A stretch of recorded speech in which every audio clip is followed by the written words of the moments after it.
Од денеска е отворен повикот за долгоочекуваниот студентски ваучер, наменет за купување електронски уред и ќе трае до 20 декември.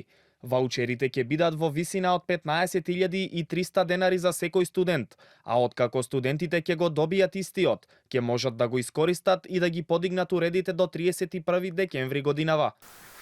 Ваучерите кои ќе ги добиваат студентите ќе можат да ги искористат за купување лаптоп, таблет или персонален компјутер, а единствените услови кои тие треба да ги исполнуваат е да бидат македонски државјани, да не бидат постари од 29 години и да бидат редовно запишани на една од високообразовните установи во академската 2025-2026 година.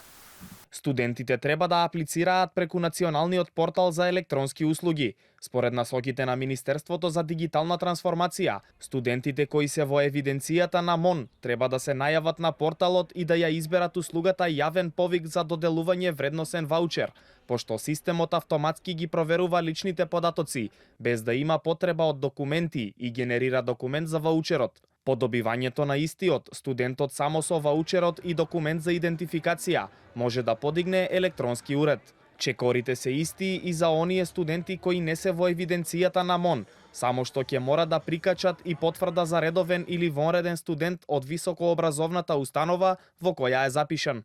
Ќе ги добијат студентите за технолошка опрема кои сами ќе си ја изберат. Студентите ќе имаат месец и пол да се пријават за да можат да го добијат ваучерот. Според премиерот Христијан Мицкоски, оваа мерка опфаќа 55.000 студенти, а се реализира постизборно за да не биде сватено, како што вели, неетичко однесување. Не сакавме, како многу влади во минатото што правеа, тоа да го правиме пред изборите, затоа што да не биде сватено како поинакво однесување, неетичко однесување од страна на владата. Чекавме изборите да завршат и да го објавиме официјално да завршат. Списокот на трговци кај кои може да се обрати ваучерот е објавен на веб сајтот на Министерството за дигитална трансформација.